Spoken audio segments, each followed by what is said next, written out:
Hello and welcome back to Link to the Cast, your weekly dose of video games and nerd culture ephemera, available everywhere good podcasts are sold. I'm your party host, the returning Dave Ryan, and I'm joined by the full complement this week. First, he's the handsome conduit. He's Mark Robinson. Mark, how have you been handling this fucking humidity?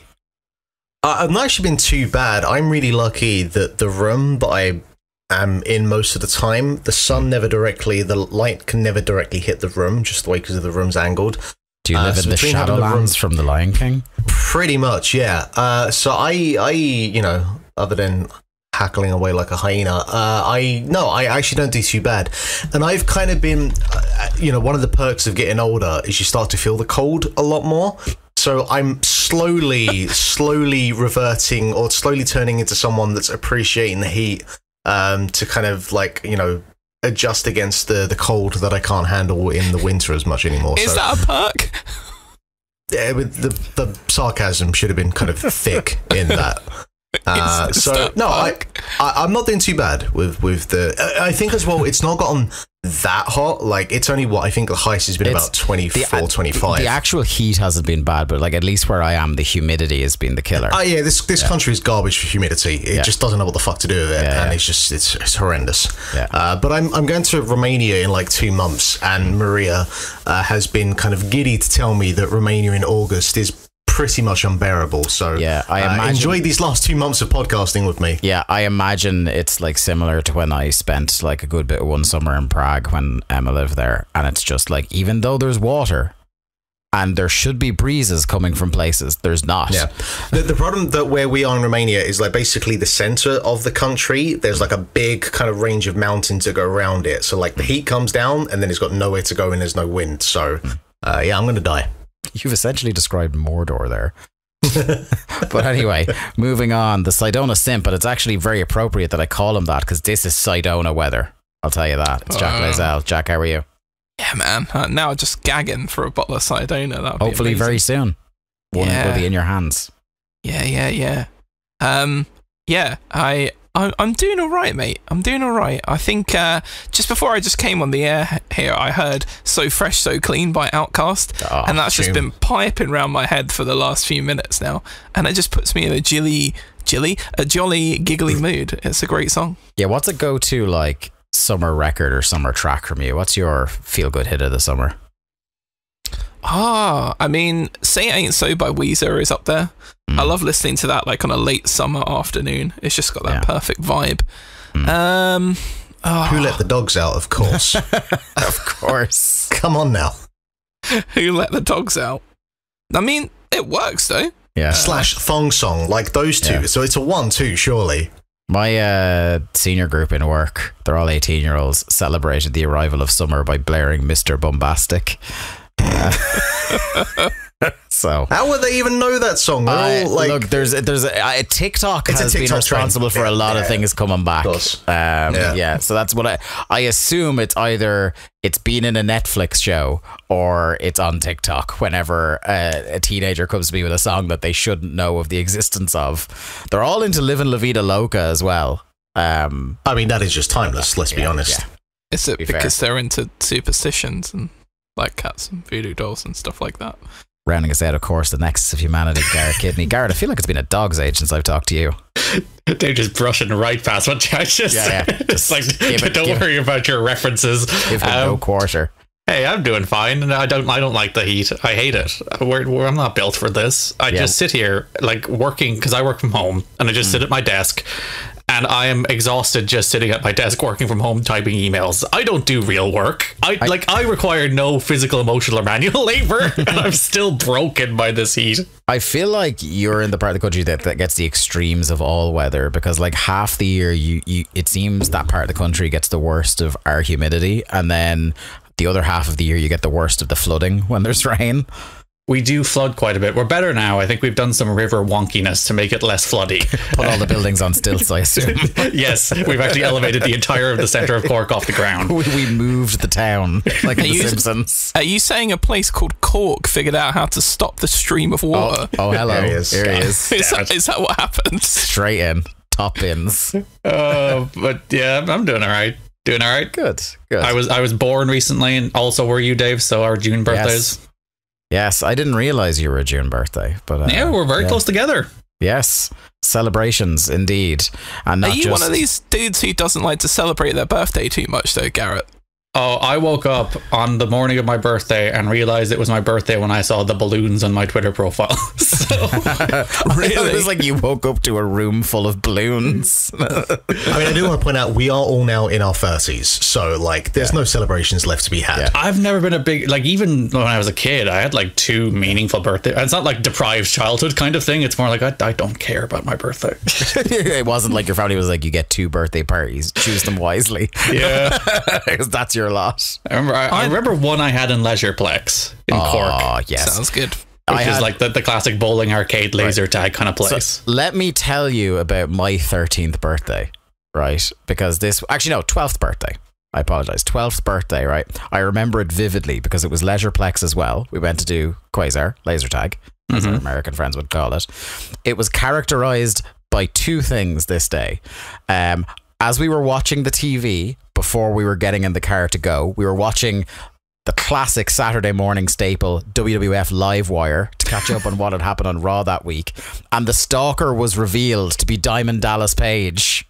Oh, big talking point at the birthday party. And we lost our shit. And of course. Then we got to Leisureplex. We suited up for our laser tag. And you know that they'd start piping in music? It was WWF The Music Volume 5. Oh. So Motorhead's The Game started blaring. I was like, there is no better way to fill 12-year-olds with adrenaline in the year 2001. It is the perfect birthday party, honestly. Oh my god. Now, it did get weird when you're trying to run around laser tag and Kurt Angle's theme music is playing for about 5 minutes. That makes more sense to me, if anything. I mean, honestly, that had to end with the sentence, I'm an ass man, but, you know, that's edition 3, I guess. I'm also very thankful laser tag, like, the sessions in Leisureplex didn't last long enough to get to The Rock featuring Slick Rick's Pie at the end of the was that volume 5? I thought that was volume 4. Extremely problematic in hindsight. Incredibly so. I mean, it should have been extremely problematic in foresight, but we don't have that kind of time to dissect that. The song he did with Wyclef Jean is the ultimate of The Rock's random off-cut songs, though. Of The Rock's stellar musical career. Yeah, he literally just turned up into the Wyclef chorus. Jean feature. Yeah, you guys know that song, right? Yeah, of course. It doesn't matter. Yeah, exactly. I think it would be fair to say that his musical career didn't outstay its welcome, unlike his film career. But like him as a concept. As a person and human being. I think idea. The arc of you specifically, Garrett, on the podcast has been one of triumphant vindication over The Rock. I'm so right about how bad he is. Like, I'm so right about it. And like, I've always say, I don't feel good about it. I liked The Rock, but he's the worst person now. He is the worst. There's so much to dissect in the last couple of weeks of like the Fast and Furious return, but then the very quick, oh no, he's not actually going to be in Fast 10 Part 2 or Fast X Part 2.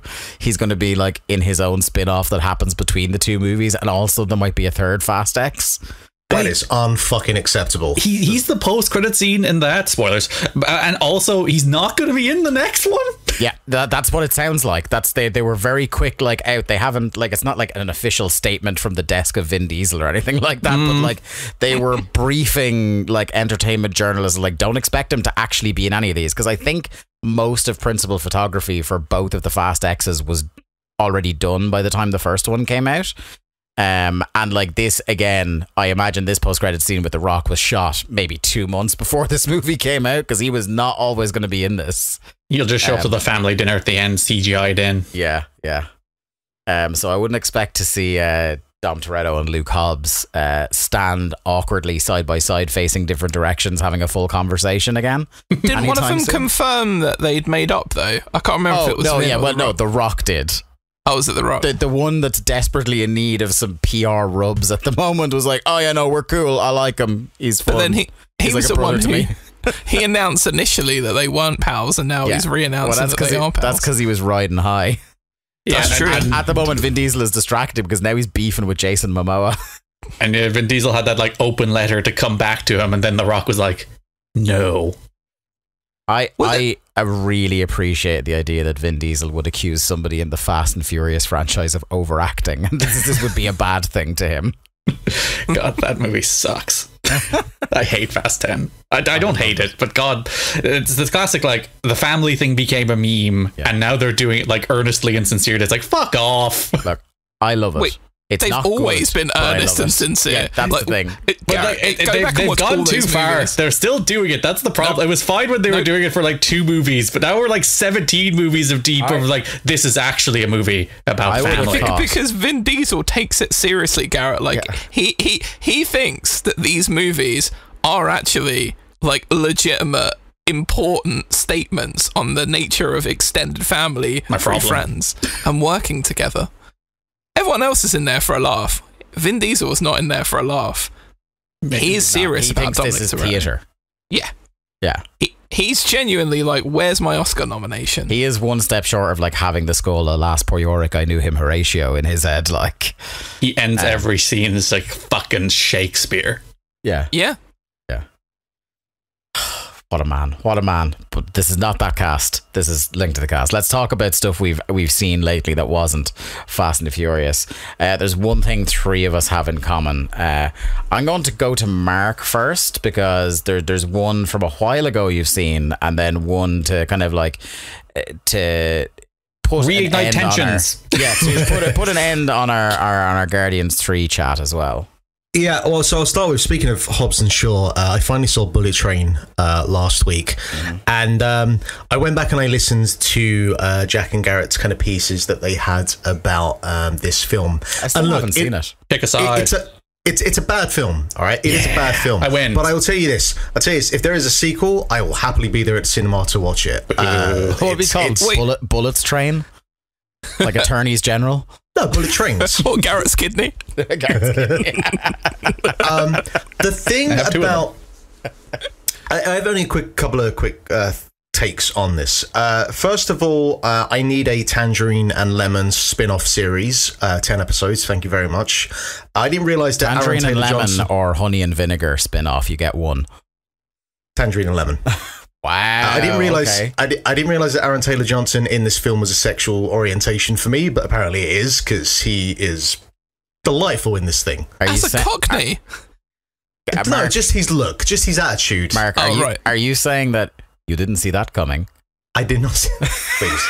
That you would turn me straight off. The thing about this film, more than anything else that has to be pointed out, and I know it's, we're clutching at a low-hanging fruit here, but the way this film looks is horrendous. It's so gaudy. The CGI is some of the, like, for a kind of big budget action feature, I'm astounded by how bad the CGI is in this thing. Just you wait until we talk about something else in a second. Yeah, I was thinking the same thing. I've seen clips. I know. I think we're getting to the stage where I would advocate to give all CGI artists a year off.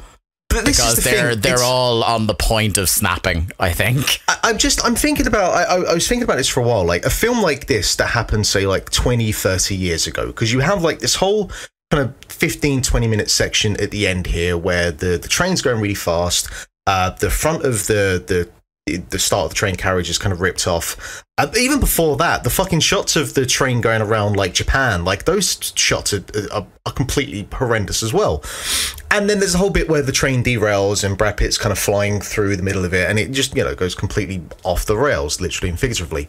And it's like, you could have done, if this shot was done, say, like 20, 30 years ago, you may have done like miniatures, or you may have done a lot of close-ups and a lot of like, people looking at people's faces, camera shaking, and avoided a lot of the stuff that just wouldn't have been kind of practical to do. But we're at this point now where CGI is in the place where, unfortunately, you can pretty much write down anything on a script, and it is possible to do through either, a combination of practical visual effects or just, fully CGI. And we're at the point now where the issue is, just because we can doesn't mean that we should. And we certainly shouldn't doing it if we either don't have the resources or the budget in place. And it's astounding. Like, I watched the first 4 Pirates of the Caribbean films over the last week or so. Why would you do that to yourself? Because the first, and I was going to talk about that next week, but the first Pirates film is still a very good film. I think that film holds up really well. Dead Man's Chest is okay. The third one, I remember actively hating it. I only seen it once. I actively hated it at the cinema. It's a mess of a film, but it's kind of a mess that I enjoyed.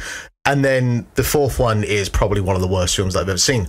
But what's interesting about that is like the CGI in the first one, that's like a 2003 film, I want to say. Most of the stuff with that were like Barbossa's crew and whatnot. The CGI holds up really well, and they're really smart about like how they kind of shoot a lot of it at night, which is kind of a common thing you would do with CGI to even, you know, you look back at like Jurassic Park, that whole T-Rex scene that happens at night, there's a very specific reason to hide certain kind of bits and pieces. And yeah, that 2003 film holds up really well. Then you get to like the fourth one and the CGI has just gone to shit. And that film had a budget about 3 times the amount of the first one. And it's just like, what the fuck are we doing here? Is it like either the CGI, the production teams just don't have enough time to like, are these like last minute requests to do certain bits and pieces? Do they not have the money? Or are we just at a point where they're just so burnt out and you say then we just need to give them all a year? I don't understand how it's possible that we've just like we hit kind of like a peak, I don't know, like maybe sort of the late 2010s, early part of the last decade. And then just since then, there's just been this kind of downhill trend of CGI looking so fucking poor and it just being allowed to appear on screen. I don't understand it. I think the big thing is like the percentage of movies that are like the percentage of the screen time that is CGI. Whereas like when they made the original Pirates, they're like, these parts are CGI, but the rest will film with real cameras on sets. As opposed to now it's like literally everything you see on the screen is computer generated. They're just shooting on green screens and everything is added in post. It's a perfect storm of like the industry isn't growing to match the demand. Part of that comes down to they're not unionized, so they also get like wantonly abused by studios who make increasingly ridiculous demands on increasingly short timelines. Even if we don't end up seeing the movie soon, like we've all heard the stories now about like Marvel in particular that are just like rushing everything through. Because there's so much for them to do, and there's very few, like in spite of the amount of staff that you'll see like in the credits for some of these movies, there's very few studios that are at the level that they can pull this off in movies. So like it's just it's a real house of cards that has collapsed over the last like I want to say about 5 years. But even with that said, like Bullet Train, it's only, you've got the couple of shots of the train that are, you know, like 3-4 second clips, and then there's just the last 20 minutes of the film. The rest of it, you get the sense it's like, okay, you've got the trains that have obviously been built in a studio, and most of it takes place in there, and then probably the kind of like what you see out the window, that's all green screen. Fine. But you'd be stunned. There's times where you see like there's 2 guys sitting in a room in a Marvel movie and you think they're just sitting in a room, right? It's like, nope, they're not sitting in a room at all. It's all green screened. Yeah. Let me tell you the story of a CGI'd mustache. Like you would like, there are probably as much as there are ridiculous things like the mustache or people not being in the same room as each other.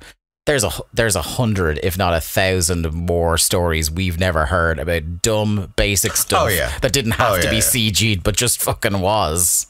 Yeah. You know? And so it's just weird. And I guess at least the one thing, if you want to call it positive, is it does mean that when I go back and I watch, you know, if I watch the first Pirates film, there is, I guess, kind of a greater appreciation for the way that that's shot and how that film still holds up really, really well. And, you know, I remember at the time watching that and just being wowed by it. And you know, you watch it now still and it's just, it still visually holds up so much better than a lot of kind of modern films. I saw a brief clip of the kind of prologue of the new Indiana Jones film, and like there's kind of a de-aging of Indy, and it's just. But you look at like something like the Lord of the Rings trilogy, like started 22 years ago, and the CG in that one isn't used. Like if those movies were made now, I point you towards Rings of Power, it'd be CGI out the arse. But they used lots of practical effects still, and the CG was used relatively sparingly.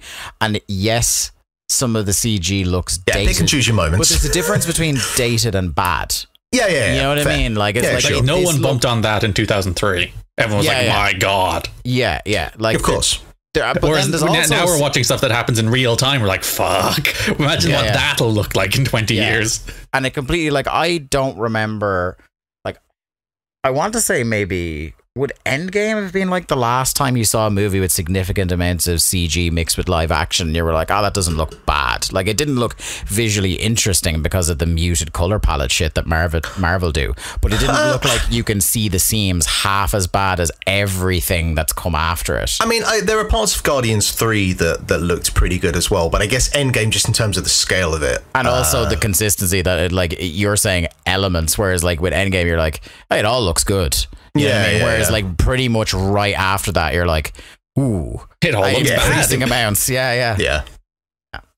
Let me get to Ant-Man. Anyway, that's Bullet Train. God, I've still not seen that third Ant-Man film. You shouldn't. Don't know if I don't.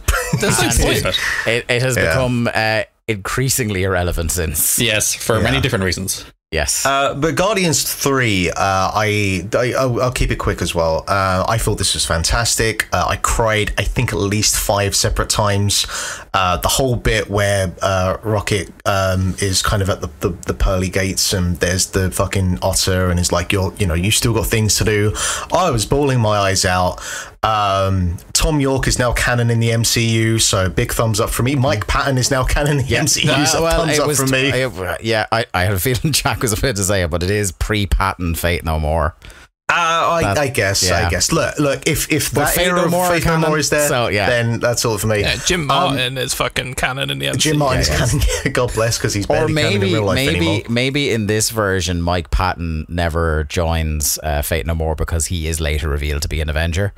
Oh, wouldn't that be something? Fucking fingers crossed. We can only hope. Yeah. No, I thought that this was like a real, just a stronger return to form of like what makes.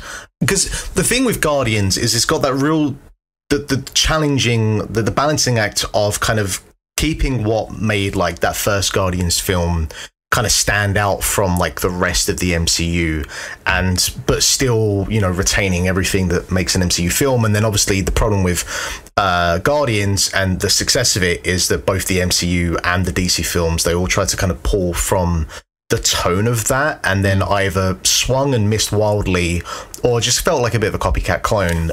It's still my favorite thing ever that like they saw Guardians 1 and panicked about Suicide Squad, and then as a reaction to that, fucked it so badly. We're like, we just get that guy in to do the next one, will we? Yeah.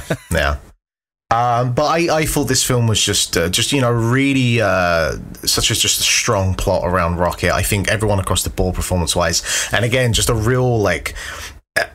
Not to bury too much on that fucking fourth Pirates film, but like, my God, the performances in that across the board are some of the worst I've seen.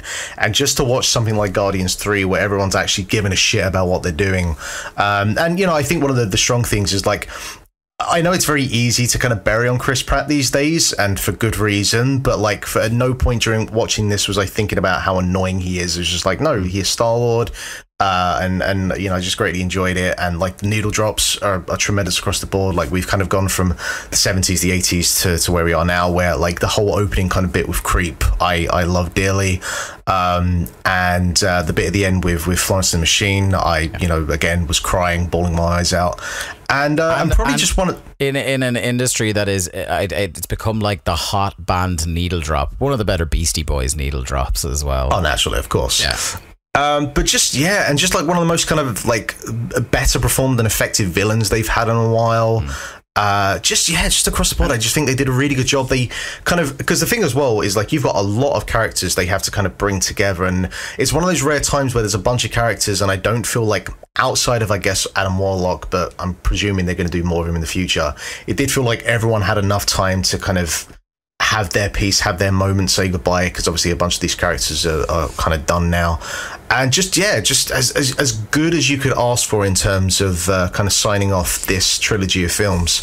Probably like I was kind of really thinking about like if I prefer the original Guardians or this, and it probably always is going to be the first Guardians, but it's a real kind of like 1A 1B with these two. So I wouldn't say I'm back on the MCU bandwagon and whatnot, but they at least made a good movie.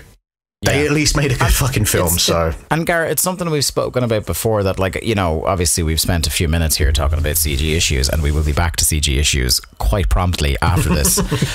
But one of the other things that like should be a lesson taken away from Guardians Volume 3 that I suspect won't be taken away from Guardians Volume 3 is the strength of just letting a filmmaker with an idea do his thing and not fuck with it too much, because one of the many mounting problems with Marvel over the years is the kind of, no matter who they get in to helm the thing, they are beholden to the grand vision. Yeah, and even when you get like a Sam Raimi, like that Doctor Strange movie is a Sam Raimi movie. You know, it's not like a completely bland thing, but it is like, it's still Sam Raimi operating within their world and their universe and their rules. Yeah. It's as Sam Raimi as he was allowed to be. Yeah. And like I said it a couple times, but I take great joy in there being a direct line between how bland and bad these movies are getting and the exact moment they started adding Kevin Feige presents to the start of it. I'm like, look at it. Look at this super producer, quote unquote, putting his name front and center. Then the movies get absolutely shit. Interesting. Funny how that works, isn't it? Do you remember that Kevin Feige bit they did?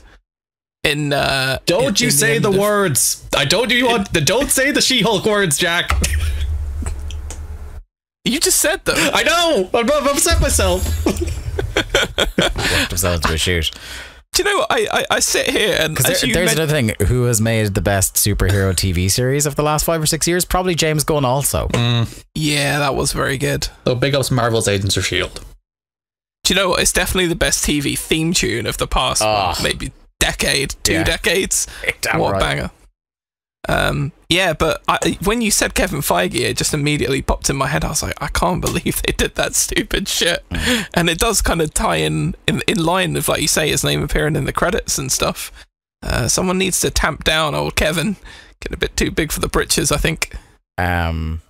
Let's move on, and we'll go one by one through the things that aren't the big film of the week. So I'm going to go very quickly first and say, like, the Frasier train rolls on. 2 late era Frasier episodes that have me in absolute pieces that I watched over the last couple of days are the episode where Frasier is feuding with Cam Winston. Pays off a plumber to cut off his water, which is good. I love Cam Winston as like the anti Frasier. It's amazing. The Bizarro Crane. Bizarro Frasier. And that's also an episode that's twinned with a very strong B plot of Niles on a Segway. Yes. And then also last night I watched the one where they're thinking about buying their old home, and they the Crane boys find a skull under the floorboards and attempt to solve the mystery. It's so perfect, isn't it? It's so good. Oh, the level of pomposity the two of them reach. There was a little, it was actually funny. I was going to bring up the point again about CG. There's a little bit of a point in season 8 into season 9 where they obviously got a few toys to play with, and there's some like CG stuff in some episodes of Frasier. I was like, oh, I didn't remember this. Yeah, that's it. It's kind of they obviously did it for a few episodes and were like, yeah, that's enough of that for now. But it's still, yeah, there have been, like, I think the later seasons, there were a couple episodes where you're just like, that wasn't a great one, or like, I think you said it before, Garrett, when you did your big rewatch, that there were definitely episodes where it's like, you're kind of repeating a concept you did before. I'm still enjoying it, but it's not anything new. Yes, it's when I think there's the second somebody mistakes Frasier for being gay episode, which the first one is fucking amazing. And then you get to the second one, it's like, all right, lads, you did that like 7 seasons ago, which I get. It's like Jim Cornette had, what was it, the 7-year rule in wrestling for when you can repeat ankles. So clearly Frasier had the same idea. But I would just make the point that the first one where it happens, which is the station manager episode, I think you're referencing, right? Yeah, fantastic, all-timer. But the last one that it happens in is the Jean-Luc Picard influenced one, which is also just fucking glorious, by the way. That whole arc there of Patrick Stewart and Frasier with Frasier thinking that they might end up as a couple is just perfection. We're also well into the territory. I think from about season 6 onwards, they know you're going to get a strong laugh line just on the way Frasier Crane delivers certain words. The one where I noticed, like, okay, they've absolutely figured out that this is the formula they can keep going back to is, I think it's like in season 6, the episode where there's like, oh, what's the dude and the chicken? The morning shock Carlos and the chicken, isn't it? Yeah, Carlos and the chicken, where they prank him at home when he's in the bath, and he comes out and he delivers the word nude in like maybe the greatest single word delivery, nude. Like, the best thing is you can hear Kelsey Grammer saying it in your head. Yeah. Yep. And it's just from then on, like there's every couple of episodes they were, oh, it would be very interesting if Frasier Crane said this word. We've slacked through a bit, but we just reached the bit where he goes to Bora Bora and then stumbles into Lilith, who's in the room next door to him. But that whole episode is tremendous just because he's playing like a lovesick puppy. And then you've got again the kind of B plot where Martin has the Cuban cigars, and there's just a bit where Daphne's trying to teach Niles how to like smoke or blow smoke. And there's the 1-2 of like the reaction shot of Niles to Daphne, depending what the scenario is, and then there's the follow-up of Frasier seeing Niles reacting to Daphne, and every single time I'm cracking up because they're just very good actors, and I'm having a good time with Frasier myself. The last one I left off at is the kind of like backdoor Cheers reunion where Frasier by circumstance ends up at Cliff's retirement leaving party. Which is great. The freak out that Rhea Perlman has in that episode at the end is just fucking 10 out of 10, where she just loses it for like all those years of pent up aggression. I also kind of am like, of all the Cheers characters that got like full episode interactions with Frasier, I wish there'd been a few Norm ones. It's like Norm just hopping in with his zingers in this episode. It's like, he would have been like, I never really watched Cheers that much, but anytime I see a clip, like Norm is the one that pops me the most. Everyone's having a blast in that episode as well, aren't they? All being back together. You know, I was thinking when I saw the cast for the reboot they're doing, that like old Frasier characters will probably be a lot like how old Cheers characters were in the first run of Frasier, where like they'll pop in for an episode and they'll be like, oh yeah, and then everyone who's watching the new show is like, I don't know who that is. Yeah. I was actually looking at some of their ages now, and you're dead right, because there's like, what's her name? That plays Perry Roz. Hilton. Yeah, she's in her 60s, and like they're all like 60s and 70s now, and it's like, it's gonna make me feel real bad inside. I mean, it's like a 30-year-old sitcom, right? Yeah. So, yeah. Anno Domini, guys. Okay, next up, your secondary thing. You went and saw Transformer, Jack? We found a Transformer.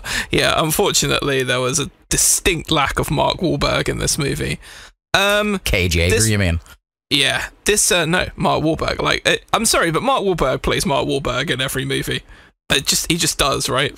Like, there's no differentiation between any of the people he is and anything. This was a movie. It was set in the 90s. For reasons that I can only assume were to use some kick-ass 90s hip-hop tracks on the soundtrack, which in fairness was a good choice. But, you know, I could sit at home and listen to those great songs and, you know, not have robots dancing around and stuff in it. It was okay. Like, there really isn't much to say about it. It's a serviceable Transformers movie. You know, young man is down on his luck and finds a transformer and then gets dragged into a battle between some sort of like weird space shit that's trying to kill the entire planet. I hate when that happens to me. And then the Transformers who are protecting the planet, and then of course all the big action scenes are CGI robots fighting CGI robots. You know, as Transformers films goes, it's a 5-6 out of 10, which is probably about the peak for them. Bumblebee was pretty good. Yeah. Bumblebee is it canon to like the Wahlberg films at all? Oh, I mean, who cares? You just wouldn't know. Who cares? Just trying to engage in some dialogue about this film that I'm never going to see. Isn't Optimus Prime dead in those though? I don't even remember. They killed Optimus Prime, and I haven't I don't think I've seen a full one in one sitting, including the Michael Bay ones. I saw 2 of those ones, but it took multiple sittings to get through. I like Bumblebee. Did Optimus Prime die? Yeah, I was going to say Bumblebee is in this movie, and they really don't do too much with Bumblebee in this movie, really. Like, at some stage you think Bumblebee is dead, and then Bumblebee returns to the opening refrain of Mama Said Knock You Out, which, as anybody knows, starts off with the line, don't call it a comeback. So when a giant robot jumps out of the sky to the words "don't call it a comeback" that you think is dead, you're like, oh man, like that could not be more on the nose if you tried. I don't know. It's one of those things where you've got a cinema pass, you think it might be a good idea on a Sunday afternoon because you got shit all else to do. And I was like, I really don't know if I just sat at home and like stared at nonsense on YouTube, if I'd have had a better or worse time than I did watching this Transformers movie. It is the ultimate popcorn fart of a movie. It's just there, and it was, and it happened, and people were transforming and shit. So yeah, whatever, I guess. Garrett, technology spooky?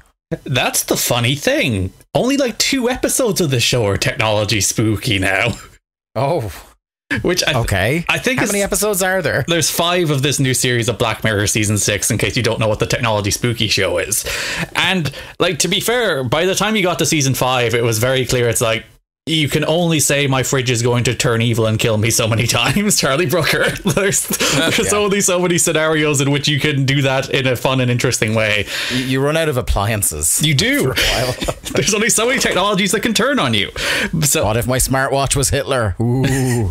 I think they've kind of realized that, and realized they've run out of room to tell technology stories. So there's 2 of this series that are like straight up like intersection of horror and technology, which is what the series is.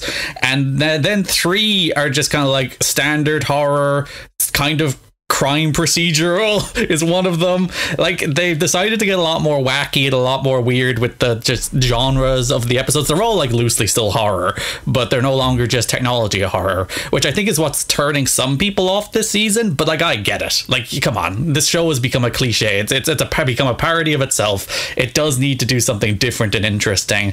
And I wouldn't say it's like a return to form, because I really loved the first like 3 or 4 seasons of Black Mirror before it does start like, you know, eating its own tail a little bit. But I wouldn't say it's like a full return to form. But I'll put you on the spot. What's your favorite Black Mirror? Probably San Junipero. Yeah, a bit the same. I'm not as high on it as like some other people, but like, yeah, that would be the one.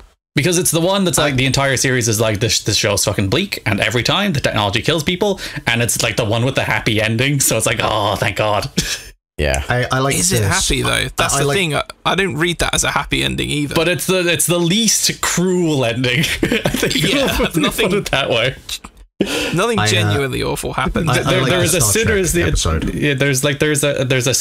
to the overall concept, even in the happy way. But at least the people are happy. To me, the series peaked with the first ever episode, the national anthem.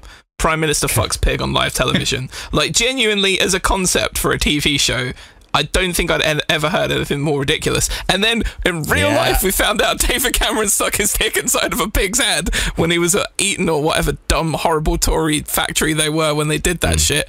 And it took the level of the episode to even greater heights for me. Yeah. I was always... Mark's right, that Star Trek episode banged. Also, imagine going from Bandersnatch to fucking Adam Warlock, by the way. Just want to put that out there in terms of career progression. I was a huge fan of Be Right Back, the Haley Atwell, Donald Gleason one. That's just fucking heartbreaking. And that's like, I think part of why like I'm not as high on this show as other people is just like, I don't know if I actively want to pursue shows that make me feel awful. You know? Yeah. You have to be in a very particular mood. I think there's less of that in this season. There's less of like the bleakness of it. Like, lots of people die, and technology portrays them in various ways, and it goes full horror in some of them. And again, I think that the worst, it's the episode I like least because I think it's boring. It's Macy Days. It's the 4th episode. I think it's the lowest rated one on IMDb. Like, I think the reason that's lower rated by other people is different than mine, and that there's a big twist toward the end of it that I'm into. Like, I was like, oh, that's cool. That's an interesting idea. But the rest of the episode is super boring. But until I got the twist, and there's a couple of good twists, there's a couple of good sci-fi concepts. As I said, I like when I watched season 3, I was like, there's nothing left in this show. The is it gay to fucking VR episode, I'm like, guys, you completely run out of ideas here. And is it gay to VR? Yeah, well, there's an episode. Have you watched season 5, Jack? I haven't watched season 5, no. I stopped after season 4. I just, like Dave said, I just couldn't handle it anymore. I was like, this is just too much for me. Yeah, so there's an episode in season 5 where Anthony Mackie goes into a VR Street Fighter and fucks his friend, and like he's a dude in VR and his friend is playing as a female character and his friend's a guy, but they fuck in the Street Fighter VR and then they're like, are we in love? So that's what the episode is. This is the future liberals want. It is. Were they in love, Garrett? Spoiler for the episode, they weren't. Oh, that's sad. Yeah, I enjoyed the season. I think it's an interesting season with some cool ideas, even if it's not like blow away. Don't you think though with Black Mirror, like because it's on Netflix and because it was like one of the first shows that really drove Netflix, I think, or people that wanted to get Netflix to have access to it and the new series once they kind of secured the exclusive rights to it. I don't think Charlie Brooker maybe goes beyond 2 or 3 seasons with this if he's still kind of in a UK circle. And look, if anyone deserves to get paid big cash, it's Charlie Brooker. He'd been a brilliant content creator for years and years and years, and like it's cool to see him like quite deep into his career get all the money and the plaudits and the accolades and stuff, because everything he'd done before that was really good and cool too. But I don't think from a creative standpoint he's the sort of guy who would have pushed this much further than 2 or 3 seasons in the UK. I don't know what you guys think. Yeah, because it was 2 on Channel 4, right, before it jumped to Netflix. Yeah. And then, as you said, Netflix are just going to back up a boatload of cash to him. So it's like, all right, I'll take your money, Netflix, and do some weird shit. Yeah. It's the equivalent of a band that you've always liked who've got like 3 or 4 really good albums. Then they get a big check from a studio, and the stuff that they make after that, you're like, I'm not really as into this, but you're just happy to see them doing well. I do find it interesting that he still writes all of them. Occasionally as co-writers, but he writes most of them by himself. And I'm like, surely you just hand some of that off, step into the executive producer role and cash that paycheck. Yeah. Because like I do always like the idea of an anthology show. Oh, I love it. I love it. It's my favorite thing about this show, in that like you sit down to an episode and you're like, what is this? And that's like the fun first 20 minutes where you're like, well, what are you doing here? Yeah, like part of the appeal of an anthology show is when you do that, where you have like the conveyor belt of different creators coming in, like different writers, different directors, so everything has a complete, you have, yes, like with Charlie Brooker, you still have like each episode is about something different apart from technology spooky. But like with something I've been thinking of like last year, so when Guillermo del Toro curated, like it was the Cabinet of Curiosities he called it, and it was like a bunch of different episodes, and it was each one was made by a completely different team. Now, like part of the excitement of anthology is because you're doing that, there is a high floor and there is a low floor, high ceiling, because there are some really, really good episodes and there are some fucking stinkers. But the great thing is that when there's a stinker, it's like, well, this will be 45 minutes of my life, and then the next one is going to be completely different. Yeah.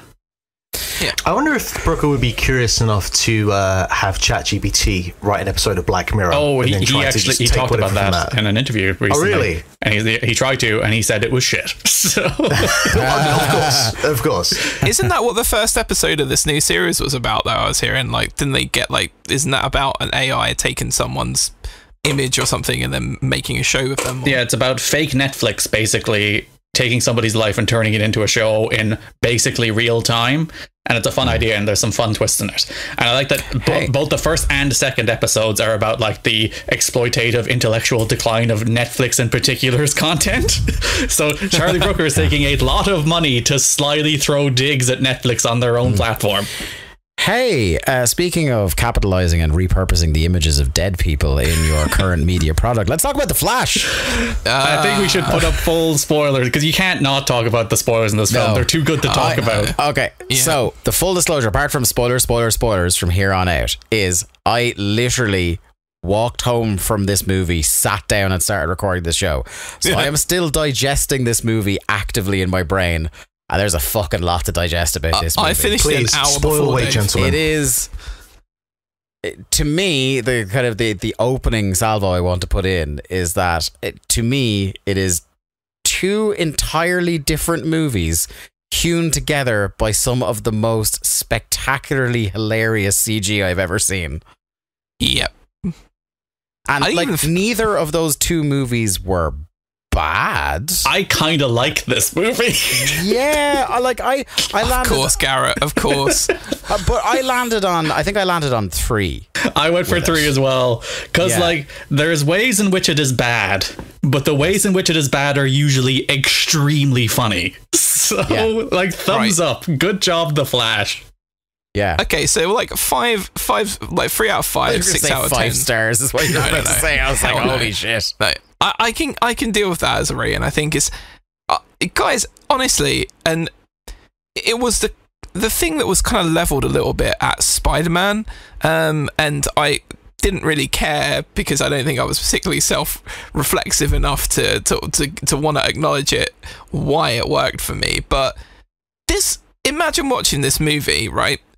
Someone's taking you out on a date or something, and you're kind of near the start of a relationship, and you know nothing about superhero movies. Why would you take them to The Flash? No.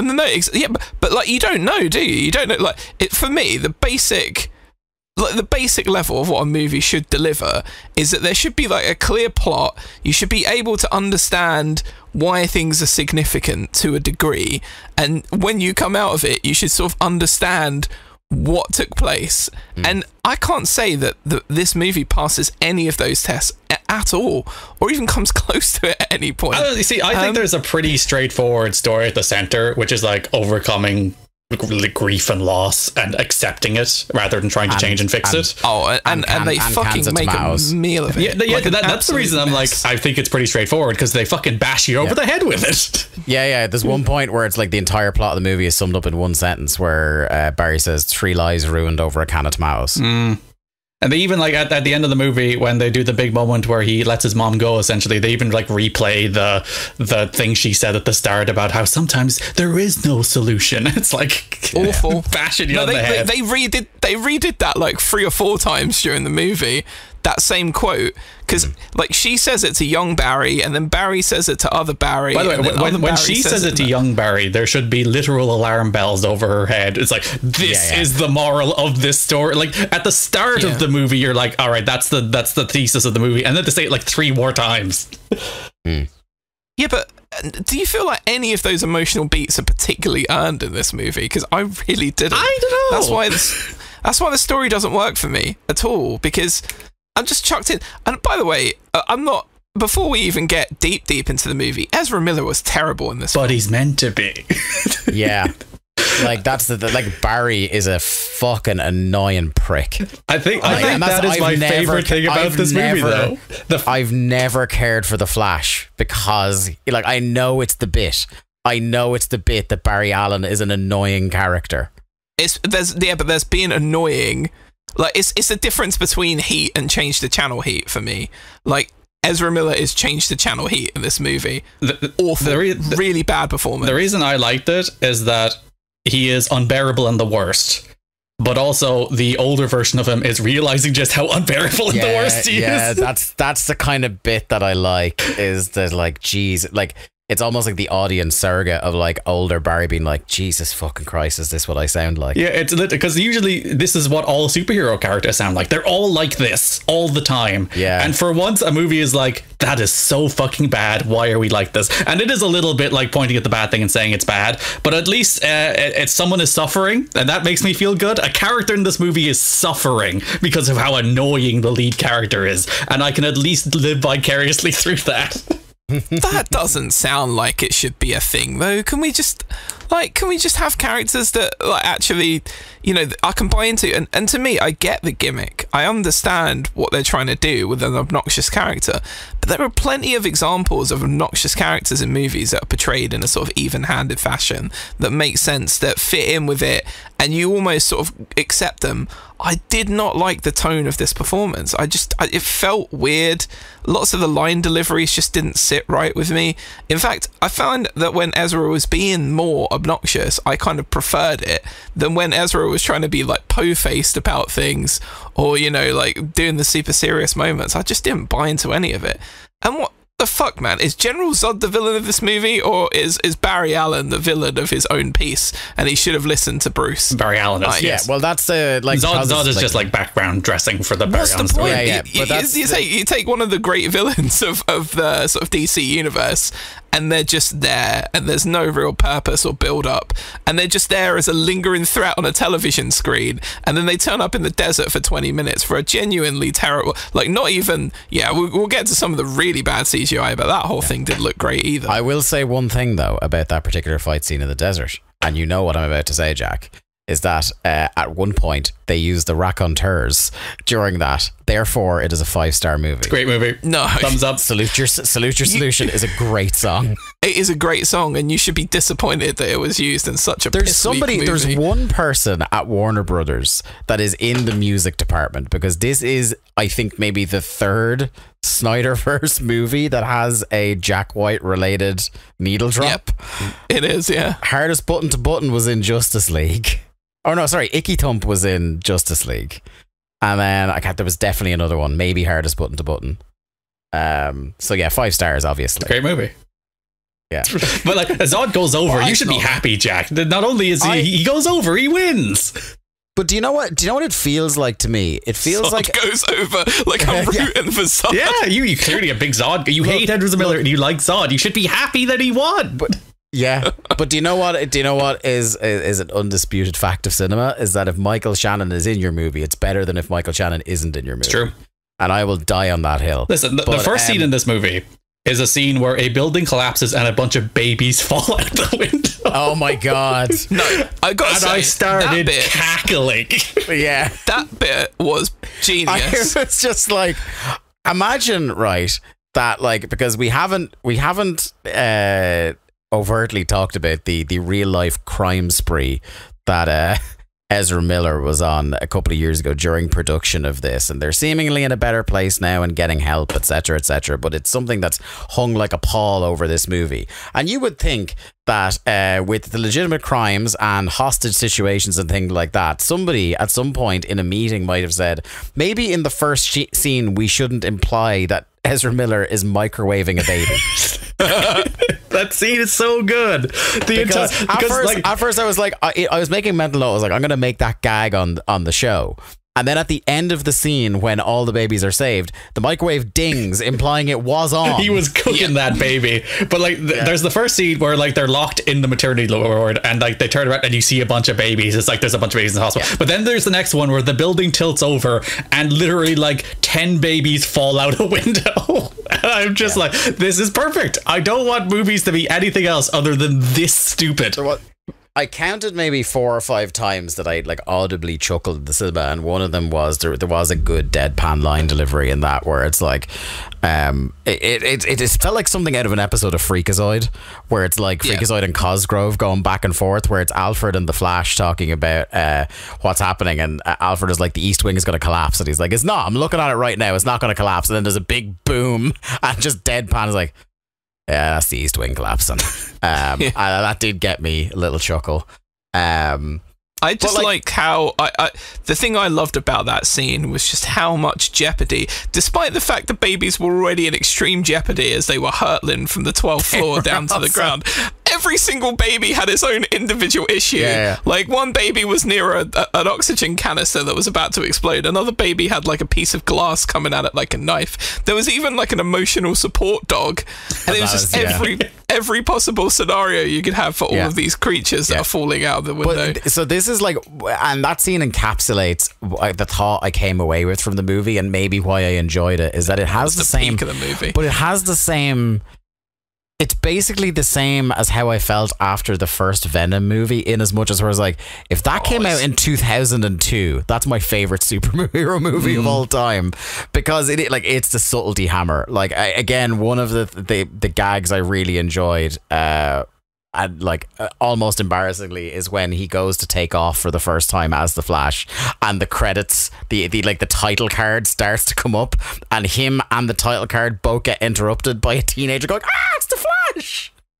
Yeah, but all you're doing is saying the first 10 or 15 minutes of this movie that were good. You're talking about those are the only good bits, really. Nah, you see that earned my goodwill for the movie, though. And like, Michael Keaton's in this movie, and he's awesome. It's just Michael Keaton's good. But again, everything that's good about it is an actor from a previous movie that you know as a character that you liked. those are the things that you focus but they're in on this movie. That's the movie. and in one case, because it's Flashpoint paradox is what they're doing here, and that's the whole thing. You know, that's the whole point of Flashpoint paradox is you're doing this kind of like, and I think as well, if you detach this from a time where every movie is the multiverse movie, you probably give it a bit more, but there is that fatigue, isn't there? But every movie does this now. Yeah, because it did it worse than all of the other films that I've seen multiverse stuff done so far. But the big thing about Doctor Strange was like, who's going to be in this one? They're going to get the wildest cameos. And spoiler of all spoilers, Nick Cage's Superman and George Clooney's Bruce Wayne are in this movie. My single sentence review of this movie on Letterboxd was it's the single greatest payoff to the Kevin Smith anecdote of all time, because all of a sudden giant fucking spider shows up in the Fortress of Solitude, as was described in the Kevin Smith anecdote about writing a Superman script with John Peters to star Nick Cage, and there's the lasers and you see this shadowy Superman and you're like, oh yep. And then it cuts on CG Nicolas Cage as Superman, and I popped to the moon. Oh, mate, I was gone. Pissed myself. It is hilarious, because I thought like they did it in a like I don't want to say a clever way, but a fun way, that they were doing like a chronological thing of like there was this bit where like the time was moving rapidly and these different like parallel timelines were all colliding with one another, both metaphorically and literally. And you were seeing people who had played the Flash over the years in the old Flash costumes and things like that. Get fucked CW-verse, by the way. Yeah. They're like, that's not real. Yeah, absolutely burned again. But then there's like, they do the same with Superman, and you see like black and white Superman, you see Christopher Reeve, and then like in your head, you're making, well, they're not going to do Dean Cain. Dean Cain, no. I don't know if he's gone now. Yeah, I don't know if you've been following Dean Cain the last 10 years. They weren't showing Dean Cain in this. It's like, okay, so the next one is Brandon Routh. And that's where your brain is going. And then giant fucking spider. Yep. And I was a bit gutted for Brandon Routh, though. Yeah. I was a bit gutted for him because they could have got him. Maybe they were going to get him, but then they found out he's actually been in the Arrowverse. Yeah, it's like you're a part of to get fucked. Get fucked. The CW-verse does not count. Actually, yes, they can, because like Brandon Routh was in The Flash in the CW. Yeah, he was in Legends of Tomorrow and crossed over. Yeah, it would be massively confusing because he's two characters. Both of his characters should have popped up. Yeah. And also, like, the end of this movie, you know exactly what is going to happen. You are like, George fucking Clooney is getting out of that car, and then George fucking Clooney gets out of that car, and I fist pump the air. Is pretty damn good. And like I do think like that was the whole thing about Doctor Strange, is like it's gonna have that level of deep cut, and it kinda didn't. It had Patrick Stewart, which was nice, and like John Krasinski. I mean, the Krasinski payoff was great, but that's like paying off dopey Twitter shit. I don't think that would have been a great payoff had it not been for Wanda fucking wasting all of it. That was a good bit, but George, that was the bit that made it good. If it was just, hey, here they are, I would have hated it probably. George Clooney's Batman and Nick Cage's Superman being in this movie, like there's a lot of movies that go, this is a movie for the fans. Like when Dwayne made his shitty ass self-indulgent Black Adam movie, all he could talk about was like, this is for the fans. No, it's fucking not. It's your dopey vehicle for yourself. Can't do a single segment without digging out. This is DCU. It's related. But like this, I think this is a movie. Like, there's no reason you put George Clooney in this movie other than to just pop some people. Same with like Nick Cage's Superman. It's just like, well, this movie is basically dead. It's been cancelled to death because Ezra Miller's a piece of shit. So we might as well just do some fun shit. Yeah. Is that good though? Yes, I had a good time. So this is the thing. I think it's a hoot. Yeah, like if they made a serious movie, I would not have had as good a time at this movie. And if they'd gone like all slapstick, it also wouldn't have been. Like, I think it rides a line. Like I said, it's like two completely different movies, and in some ways, it kind of works for me. And like, it's just like there's just some extremely silly moments in it that are like, this shouldn't work, but I laughed, like I said before. Another one was like when it's just such a dumb little moment where they phase through a glass door and then the motion sensor just opens the door behind them after doing it. It's just like a good dumb bit. And literally every time Michael Keaton does anything, they play the Danny Elfman Batman theme. And again, thumbs up. That's all I want. Just dopamine to my brain, please. Yeah, I think the apart from Ezra Miller, the worst thing that happened to the pre-production, production, and post-production of this movie was how much people were talking it up before it came out. Like it was, this has saved the genre of superhero movie. Like, I don't know where James Gunn was going with this is my favorite superhero movie I've seen in years. Like, obviously he's now Mr. DC, so he kind of has to like hype it up a bit, but I think he went far too far.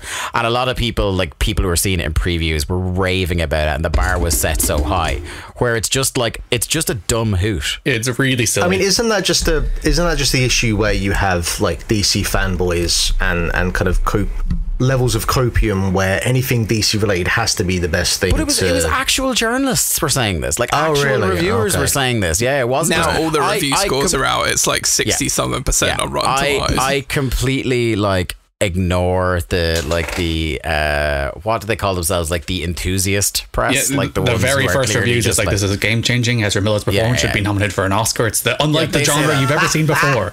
They say that no matter what, so they can keep getting their passes to preview screenings. So, but like there was actual real people who started saying like this is a massive quantum leap forward for DC, etc., etc., etc. To be fair, it's a fun movie, so maybe that is a massive leap forward for DC. Look, and this is it. I was just like, hey, multiple action scenes happening in broad daylight with color and color that wasn't added in post production.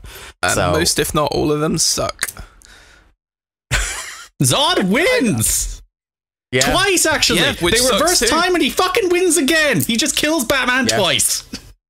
Which is great because it also got me, because it's like, look, they're going back and they're correcting the thing that the main thing people the discourse about Clark killing Zod at the end of Man of Steel, in spite of like Superman's long history of killing people under certain circumstances in the comics being completely ignored. But that's besides the point.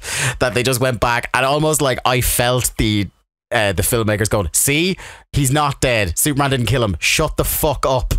They could have done so much more with Kara as well, man. They could have done so much. They probably would have given her another movie had they not blown this entire thing up.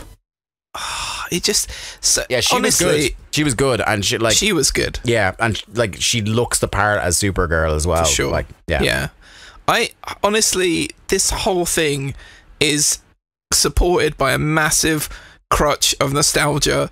Like, it would wobble and topple and smash into a million pieces were it not for all of the things that you've mentioned, which are all references to previous films that are all better than this film. Yeah, the movie would have been bad if it didn't have the good stuff in it. I agree. That's kind of where the superhero genre is. Yeah, that's what the whole point of the multiverse shit is. Like, all these movies are like Avengers Endgame is kind of that. Like, it's like, here's all the nostalgia we built up over the last 10 years in one story, and it's like a better climax of that, but it's the same difference thing. Being that led to, like, you had an entire map of stories that were leading to a moment, whereas this is just like, technically this film has been building since like 1989. It's a longer map. It's literally bringing out like old wrestlers for a pop, just so they get the theme tune and they walk down the ramp. And again, that's like what the last Spider-Man was about. That's what Doctor Strange was about. Multiverse of Madness was about. The Spider-Verse movies than this. Like the entire thing, like the next Deadpool is like, we're bringing back Hugh Jackman. Like, that's what all of these movies are. It's kind of mean to be like, this movie we're gonna bash it for. Well, this is the most fun of all of them. It's so stupid. Especially, it's nowhere near. It's the worst of them all by miles. Honestly. I don't know. I have apart from like some interesting directing choices. Like, I went back and watched Multiverse of Madness after it dropped on Disney Plus. I was like, Jesus! Like, I was riding high on a succession of cameos for the star rating I gave that thing. That is not a good movie at all. I really like it. Oh, don't rewatch it. Babies falling out of a hospital. Yeah. Best scene in the movie. So good. Best scene, you will not hear a single bad word from me about the baby scene. It is class. If the whole movie had that sort of energy about it, I probably would have enjoyed it a hell of a lot Shout more. out to Ben Affleck, by the way, who is not in this movie. He is like 7 sets away from anybody doing anything else in this movie. Yeah. And continuing his real life vibe the last couple of years. Anytime that man is captured in any type of photography, he just looks extremely tired. And him in the Nike Air movie, just constantly like laying down on a couch with his shoes off. And in a very money plane type situation, I would bet all the money in my pockets that they just went to Jeremy Irons' house to film his 2 scenes. And just like set up a bunch of computers around him and probably earned more money than we'll see in our lifetimes for it. And like Gal Gadot was brought into like a set for a day and shot like 7 different cameos for all of these movies, so they could just go do the do and she shows up, she says a line and leaves. That music does bang though, doesn't it? That one. That's the one of like the original, like the scores from the Snyderverse that they fucking nailed it, and they know they nailed it too, because it's so every time she's on screen, it's like it's just like the Michael Keaton thing. It's just like hit the song. Do the bit. Exactly, it's turned into a fucking Royal Rumble situation. And Royal Rumbles are great. It's the only good thing WWE has left.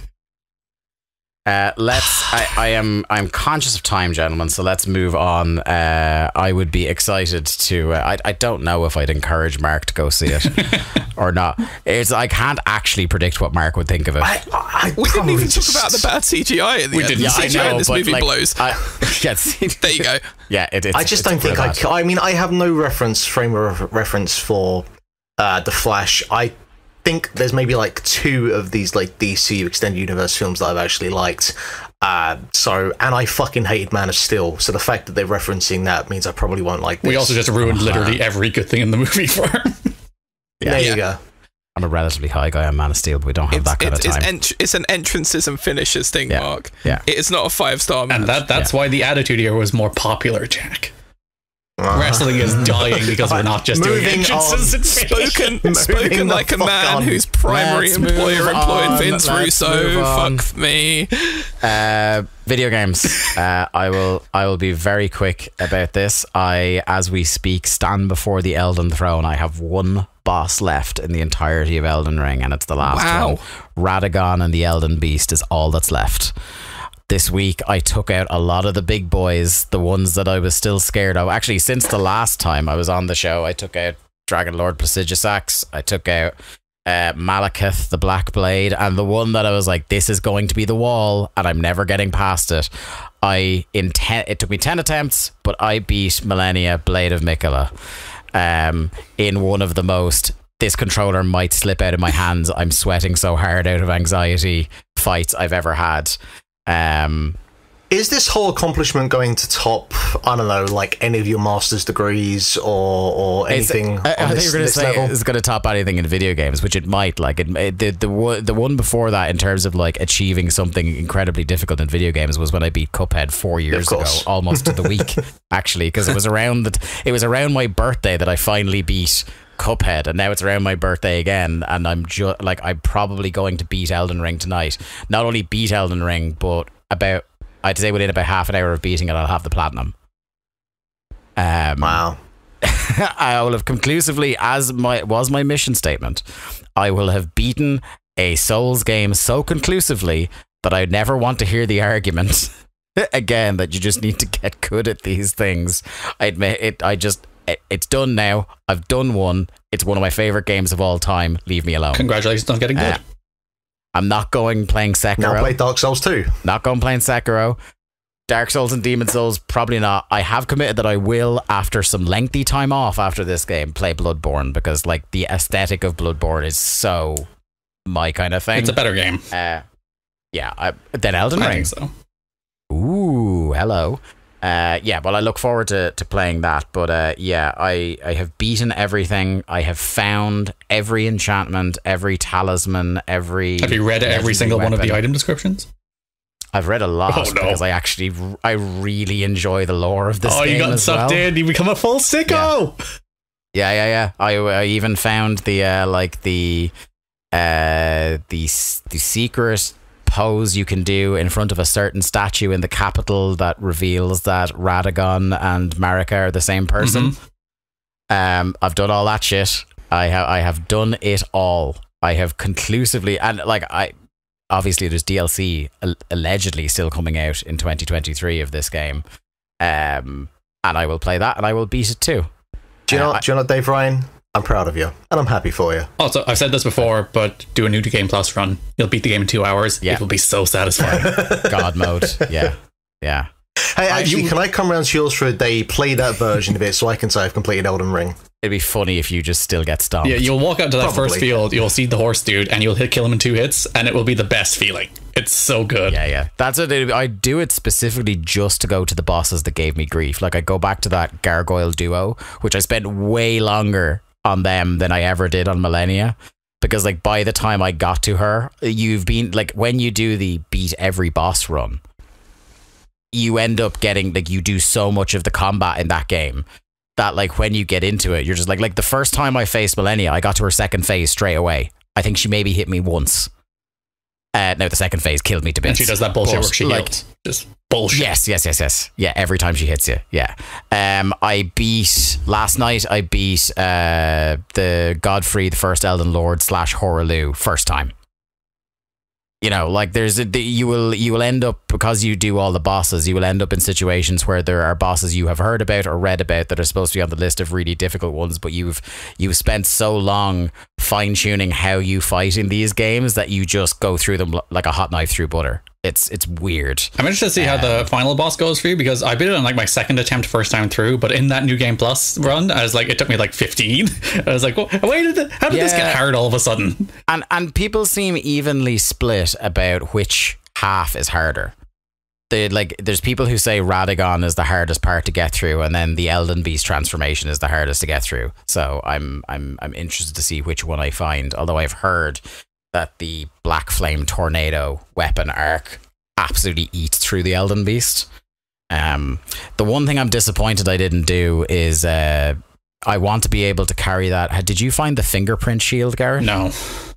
It's a shield that is a literal tombstone.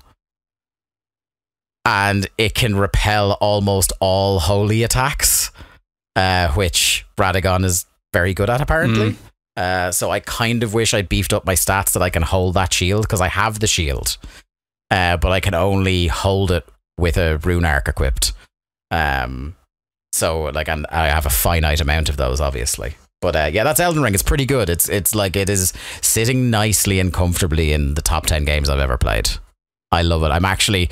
There's part of me that's going to be relieved and part of me that's going to be really proud when I've done it and I've got the platinum, but then there's part of me that's actually going to miss not having more Elden Ring to play, at least until the DLC comes out. Fabulous game. And then Jack will be free from ever having to hear about it again. Look, I'm proud of Dave, like Mark said, just because I don't know any of the things that he's just said, and they have no significance to me, does not mean that I do not share Dave's passion for his significant triumph of toppling that game, because I kind of feel like I've been with him on every step of the journey, like hearing about it, seeing about it in a bunch of different group chats and all that kind of stuff. And again, in one ear, one out the other for like the detail. But, you know, I am proud of you, mate. You've earned your stripes. And that is part of the joy, as well as talking to other people like Garrett or our friend Matt Niner who have beaten the game, and like sharing the communal experience about what was this boss like for you? Oh, did you find this thing? That's really, that's a really enjoyable part of it.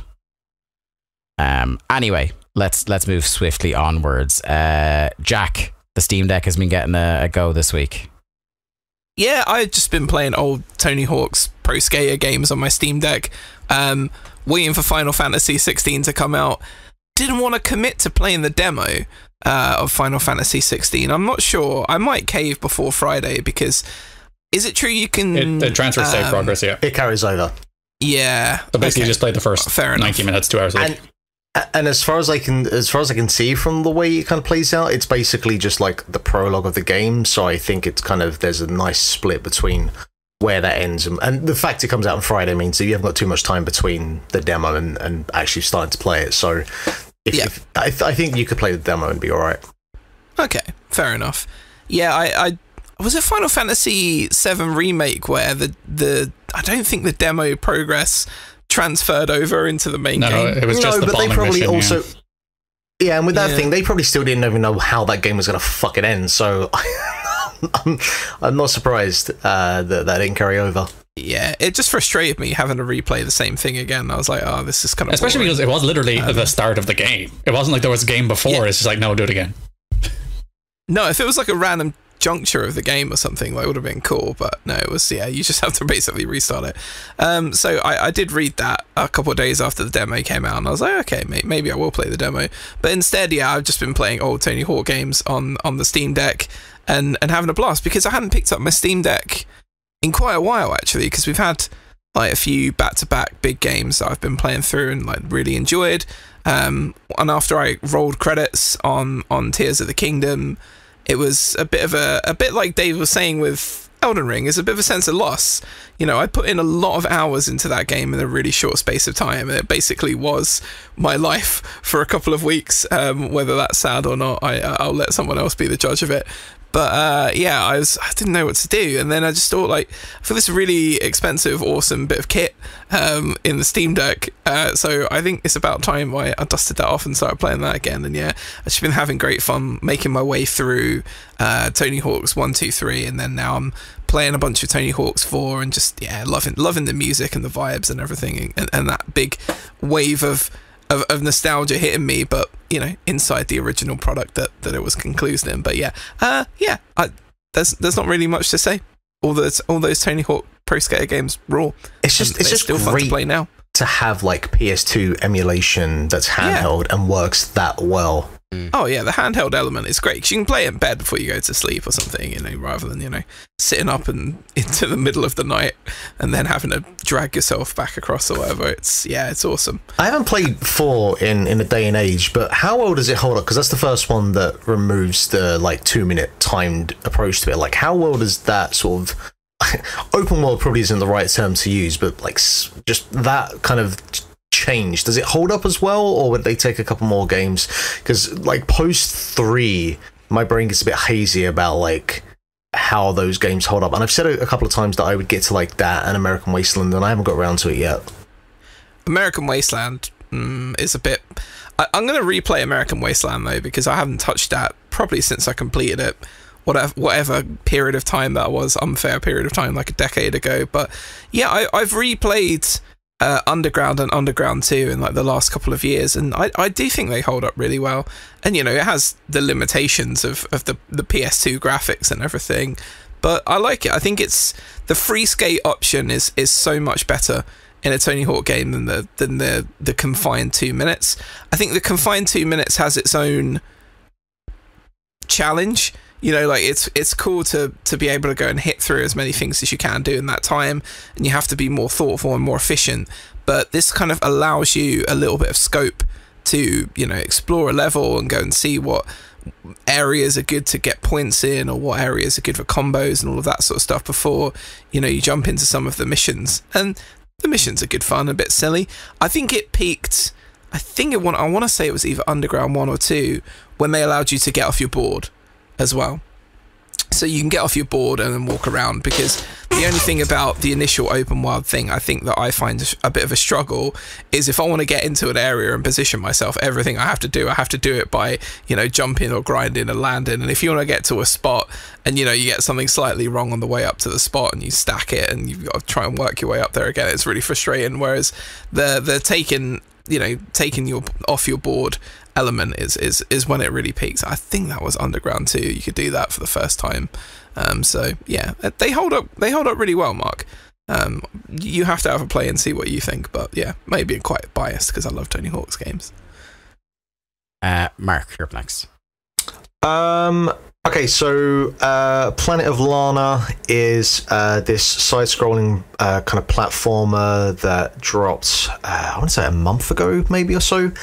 It's on Game Pass, so you boys can go and play it right now if you wanted to.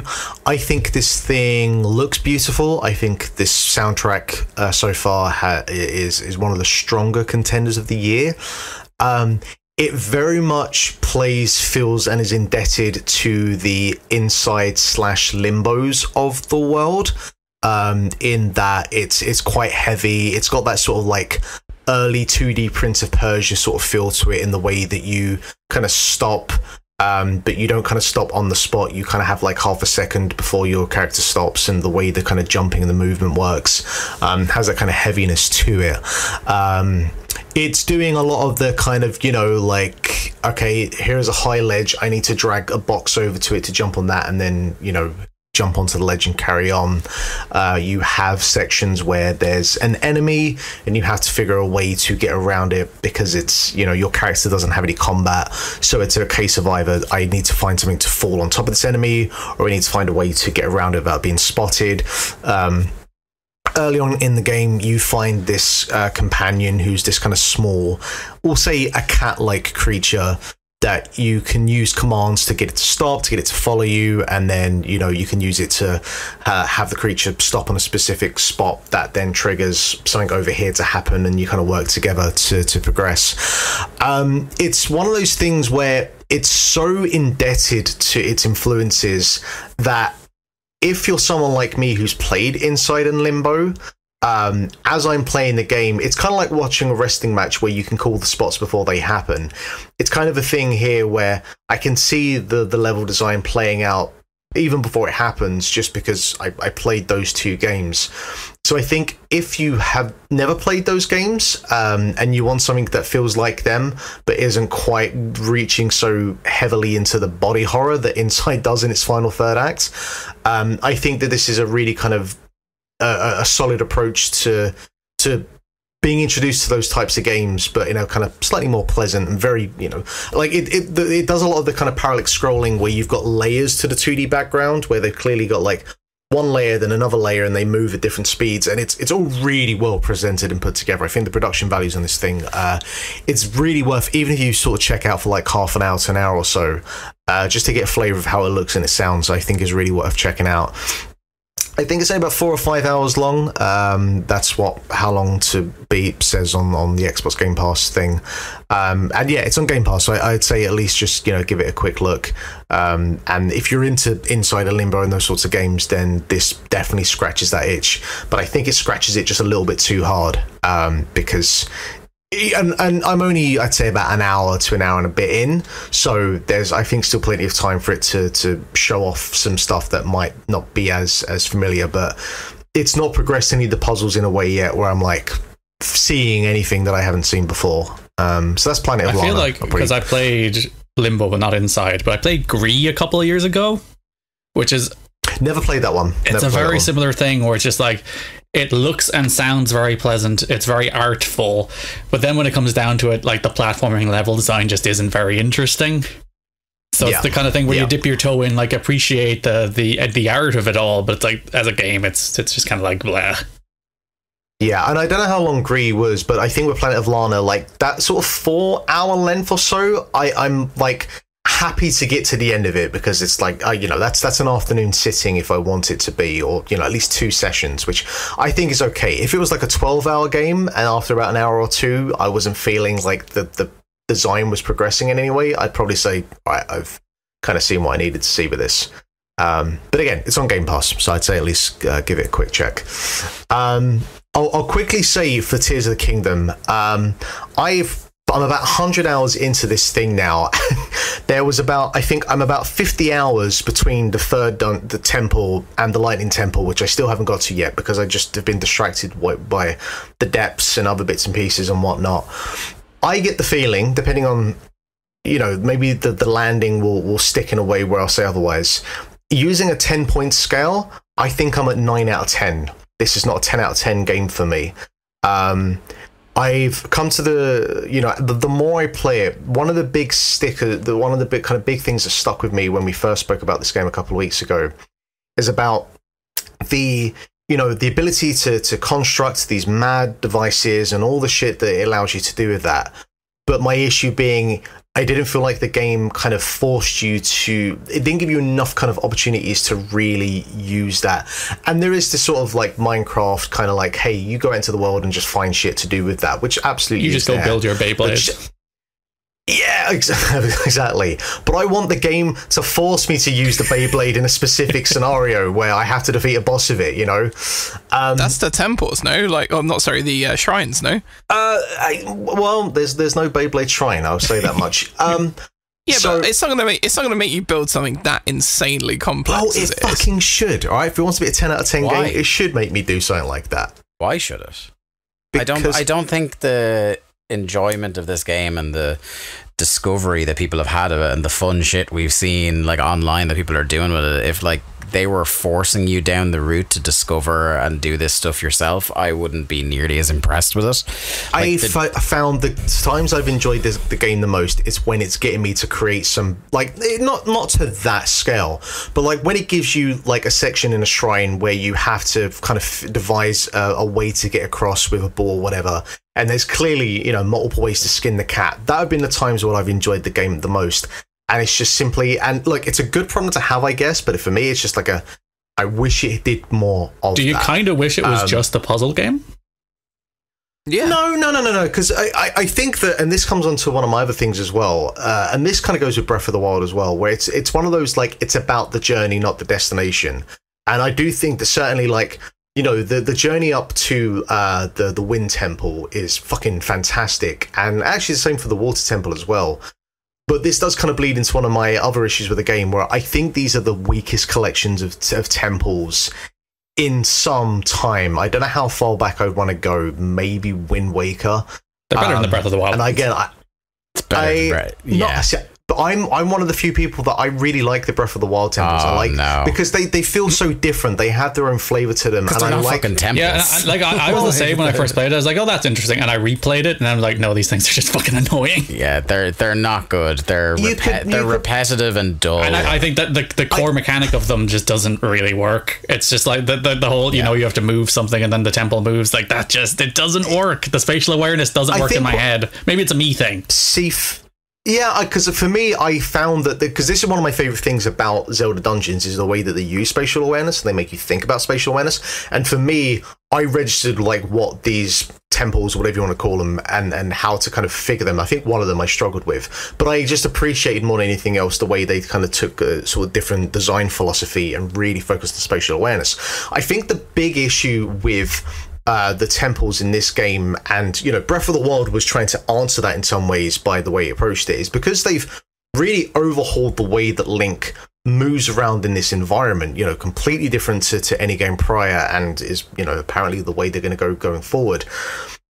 You can't do a conventional temple the way that you used to be able to, and maybe there's a pining for nostalgia, but, you know, that approach of, like, you do half the temple and then you find whatever MacGuffin, and that helps you unlock further parts of the temple and you get to the boss. The Lightning Temple you will love, because it is exactly what you just So that's the thing. If the Lightning Temple kind of ticks those boxes, then I'm going to have a grand old time with it. But I found that the Wind Temple and the Water Temple really just, I found them pretty forgettable, and there was like opportunities to do some kind of bigger and grander things, and they just didn't stick the landing. And the Fire Temple, I like the idea of it, but I think the execution of it was a bit messy, and I've seen a lot of people complain about that. And I just got to the point where I had enough stamina that I just climbed up the fucking thing to get wherever I wanted, because you can just skip the whole thing. I think there are 5 switches in the Fire Temple. There's 5 MacGuffins in all of them. Yeah. I don't know if the Lightning's the same. I think one of them has 6 in my head. I think 4 of the 5 things in the Fire Temple you can just skip by just building like the fan steering stick device and just flying up. Yeah. And it's very easy. Look, the Fire Temple, I think, is not great in general. It's in the depths. They could have done so much cooler things with it, and they didn't. The Water Temple, I thought, was really good. I thought all the puzzles were interesting in different ways, and that you could do them in kind of any order that you liked. That you weren't really constrained by that, and, you know, they all had slightly different variations on a theme.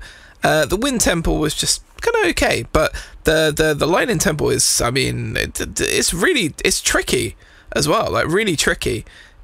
I'll be interested to see what your take on it is. Yeah, I'm going to try and get that done within the next week because I want to try and get finished now for Final Fantasy. It might be because I don't like Zelda dungeons. I think one game has good Zelda dungeons, so I'm pretty indifferent to most Zelda dungeons. So I'm just like they're fine. They go by. Is this the most offensive thing you've ever said to me? It might. Link Between Worlds, only game with good dungeons. I'm sorry, the rest are bad. It's interesting because that in and of itself was an experiment in trying to break the way that Zelda does dungeons by being able to do any one at any time. And like the thing that made it interesting was like the merging to walls mechanic made moving and like lots of all those puzzles really neat, and the rest of them are just like find a key, unlock a door, and I'm like fuck off. But it's kind of wild because basically all of those dungeons are just extensions of the Link to the Past dungeons, but with that added mechanic bolted onto the side of it. But the shrines are more fun. But that was the case with Breath of the Wild as well. Yeah. Like if they just released a DLC pack that's like, this is just 50 shrines that you do back to back. There's no overworld. There's no nothing. You don't even get anything for them. I'd be like, yeah, thumbs up. Give me all those shrines. I'm getting that. Yeah, and you could probably do it similar to what was it in like I think Zelda's version of the Mario Party one where they just released one with mini games. No, they had. I think it was Twilight Princess. I think it was Twilight Princess and Wind Waker had it where you had like a gauntlet where you did like 100 levels of enemies. You could just do like a gauntlet of 50 shrines. Breath of the Wild had that, and I think Twilight Princess HD had the DLC. Right. The Breath of the Wild DLC was like the Master Quest stuff, and then the other part of the DLC was like the Trial of the Sword. Was it 100 levels? Yeah, Trial of the Sword. It was like 3 tiers, but I'm not sure it was 100 levels. But yeah, you just went through a bunch of combat rooms. Yeah, and then the one other thing as well, and this has been kind of a common thing people have mentioned, is just the depths.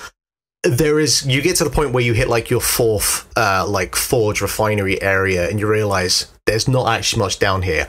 I love exploring the depths. I have such a great time just going down there with like 100 arrows, light bloom seeds, and just exploring that area. I've lost like a lot of hours to it, and it is just one of those. Kind of wish there was just a little bit more here.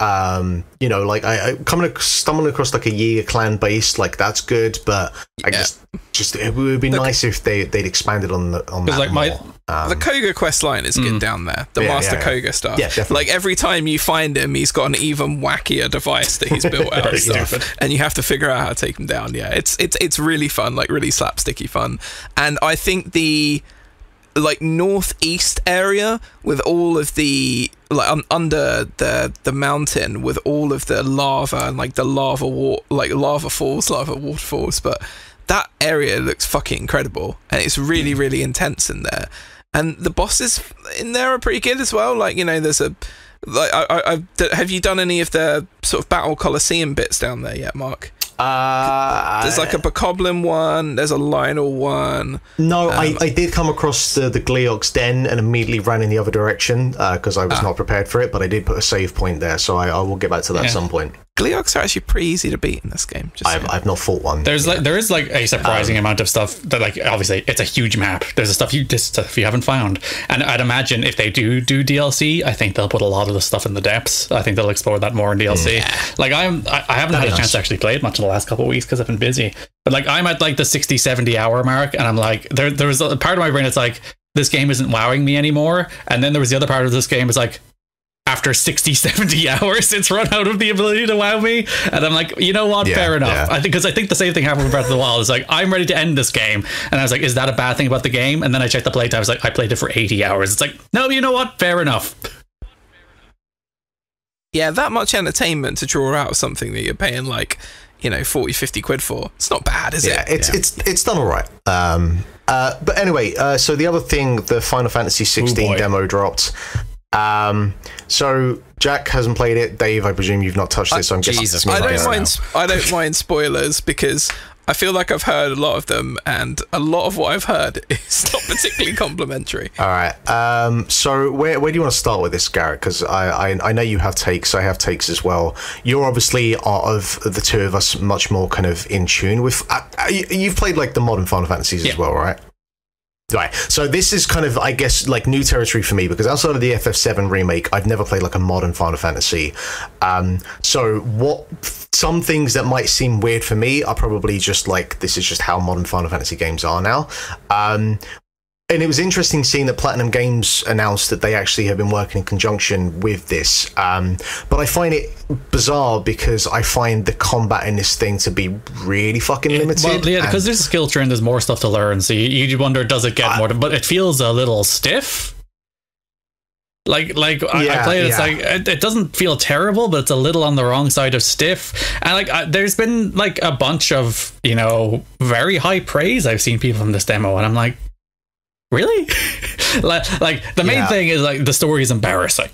It is embarrassingly derivative of Game of Thrones. I'm sorry. Like there's a level of... I mean, I never watched Game of Thrones, so I can't speak for that. So I'll leave that to you. There's like a level of like homage and playing off a popular thing. And then there's a level of this is just Winterfell and the character has a wolf. I'm just like, guys, you can't be that derivative of Game of Thrones. You just can't be. And there's a bunch of like sex and politics stuff. They're just doing Game of Thrones. And like there's some of their own stuff. There's like espers or eidolons or whatever they're calling them in this game, like the summons. There's a bunch of that stuff. There's a bunch of like Final Fantasy stuff and chocobos, but like the core of it is just so ripping off Game of Thrones to a level that I legitimately think it's embarrassing. I cannot believe it is this derivative.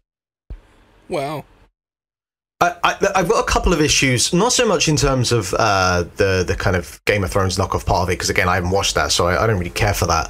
I've got some issues around, like, I think the pacing of these 2.5 hours is pretty dire. A lot of cutscenes. Just in terms of...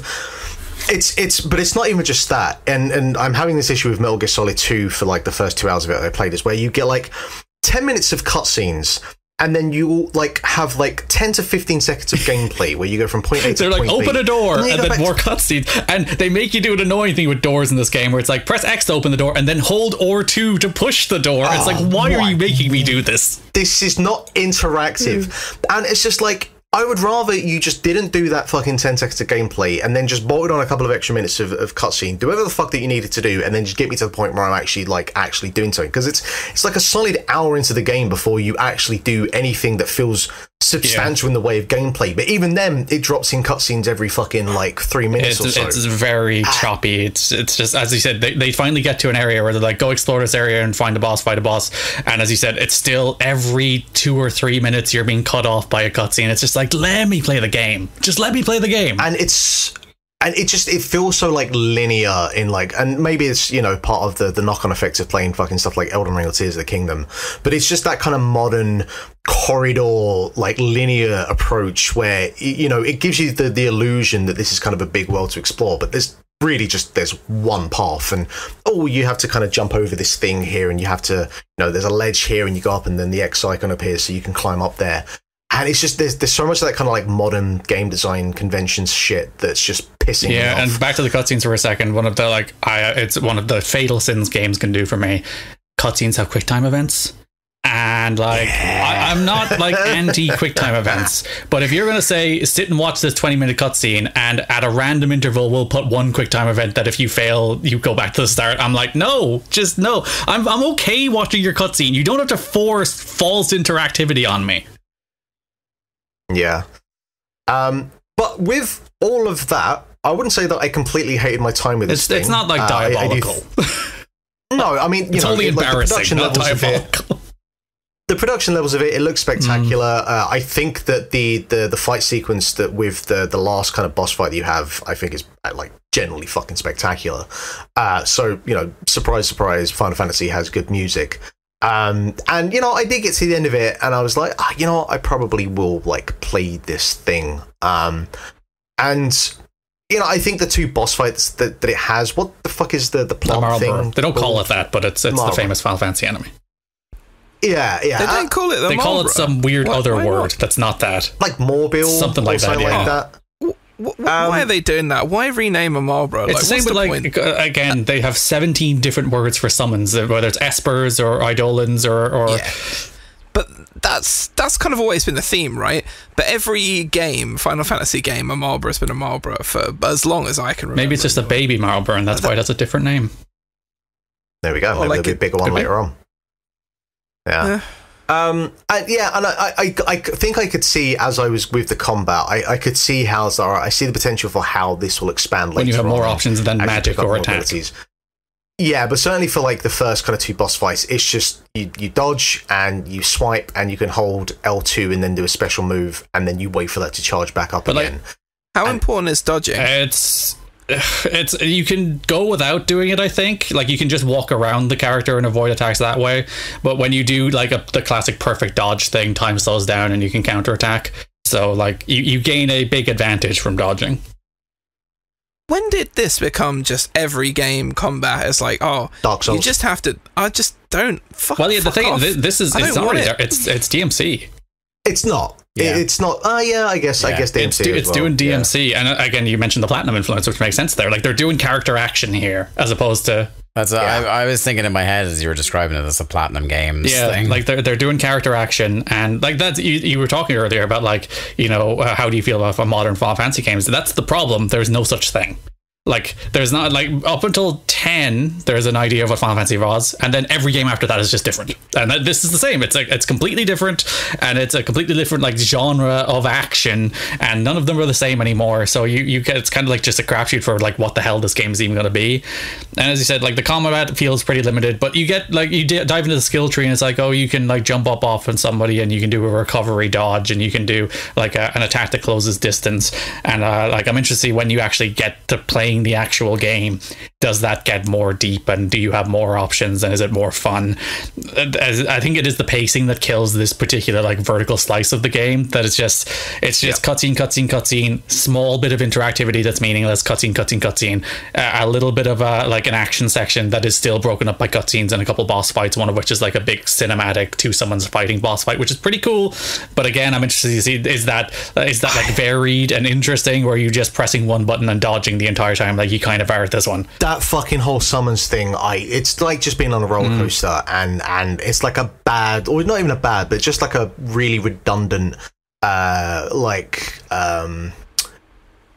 a first. Oh God, what's the genre? The sort of top-down 2D shmup.